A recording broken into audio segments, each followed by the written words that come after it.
నమస్కారం. ఈరోజు మనం ఒక మంచి ఉద్యోగ ప్రకటన గురించి తెలుసుకోబోతున్నాం. ఆంధ్రప్రదేశ్ పశుసంవర్ధక శాఖ నుంచే వచ్చింది. దీని ప్రత్యేకత ఏంటంటే పరీక్ష లేదు, కేవలం 10వ తరగతి అర్హత ఉంటే చాలు. సో దీనికి సంబంధించిన ప్రతి ఒక్క వివరంలోకి వెళ్దాం. అవును, ఇది నిజమే. కేవలం 10వ తరగతి పాసైతే చాలు ప్రభుత్వ కొలువు సంపాదించే అవకాశం. చాలామందికి ఇదొక్క సువర్ణావకాశమనే చెప్పాలి. మరి ఇందులో ఉన్న అసలైన స్పెషాలిటీ ఏంటో తెలుసా? ఇదేనండి అన్నిటికన్నా ముఖ్యమైన విషయం.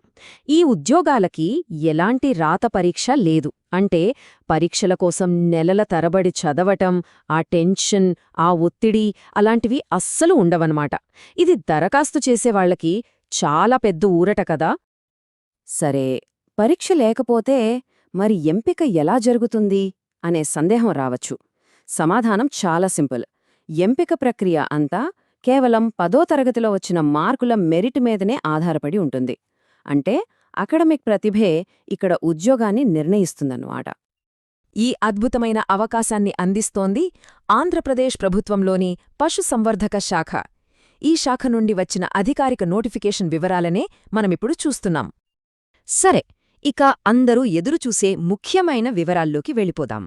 అసలు ఈ ఉద్యోగం ఏంటి, దీనికి జీతం ఎంత ఉంటుంది అనే విషయాల్ని క్లియర్గా తెలుసుకుందాం. ఈ ఉద్యోగానికి ఎంపికైతే నెలకు జీతం 15,000 రూపాయలు. 10వ తరగతి అర్హతతో ఎలాంటి పరీక్ష లేకుండా వచ్చే ప్రభుత్వ ఉద్యోగానికి ఇది ఖచ్చితంగా ఒక మంచి ఆరంభం. మరి ఈ ఉద్యోగాలకి దరఖాస్తు చేసుకోవాలంటే ఏ అర్హతలు కావాలో ఇప్పుడు చూద్దాం.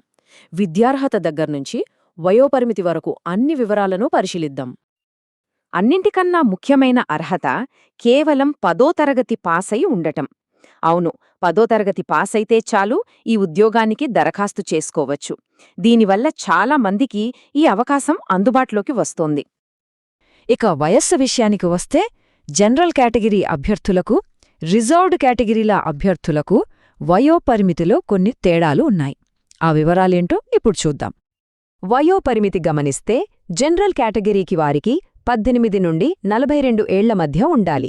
అయితే ఎస్సీ ఎస్టీ అభ్యర్థులకు 5 ఏళ్లు, బీసీ అభ్యర్థులకు 3 ఏళ్లు, అలానే దివ్యాంగులకు 10 ఏళ్ల వయో సడలింపు ఇచ్చారు. దీనివల్ల అర్హులైన ఎక్కువ మందికి అవకాశం దొరుకుతుంది. ఇక్కడ ఒక ముఖ్యమైన విషయం గమనించాలి. వయస్సును 30 నవంబర్ 2025 నాటికి లెక్కించాల్సుంటుంది. ఈ తేదీ నాటికి వయస్సు చెప్పిన పరిమితి లోపు ఉందో లేదో 1-2 సార్లు సరిచూసుకోవాలి. అర్హతలన్నీ చూశాం కదా. ఇప్పుడు చాలా ముఖ్యమైన దశ, దరఖాస్తు ఎలా చేసుకోవాలి. ఈ ప్రక్రియలో అనుసరించాల్సిన స్టెప్సేంటో వివరంగా ఒక్కొక్కటిగా తెలుసుకుందాం. దరఖాస్తు చేసుకోవడానికి 200 రూపాయల అప్లికేషన్ ఫీజు చెల్లించాల్సి ఉంటుంది. అయితే ఈ ఫీజును ఒక నిర్దిష్ట పద్ధతిలోనే చెల్లించాలి. అదేంటంటే, ఈ ఫీజును డిమాండ్ డ్రాఫ్ట్ లేదా డీడీ రూపంలో చెల్లించాలి. అంటే ఏదైనా జాతీయ బ్యాంకుకు వెళ్లి డీడీ తీయించాలన్నమాట. ఇక్కడ చాలా జాగ్రత్తగా ఉండాలి. తీసే demand draft joint director animal husbandry Vijayawada అనే పేరు మీద మాత్రమే ఉండాలి. ఈ పేరులో ఒక్క అక్షరం కూడా తప్పు లేకుండా చూసుకోవటం చాలా చాలా ముఖ్యం. దరఖాస్తు ప్రక్రియ చాలా సులభం. ముందుగా బయోడేటా ఫామ్ను సిద్ధం చేసుకోవాలి. ఆ తర్వాత బ్యాంకుకు వెళ్లి డీడీ తీయాలి. అవసరమైన అన్ని సర్టిఫికెట్లను జతపర్చి దరఖాస్తును సమర్పించడమే.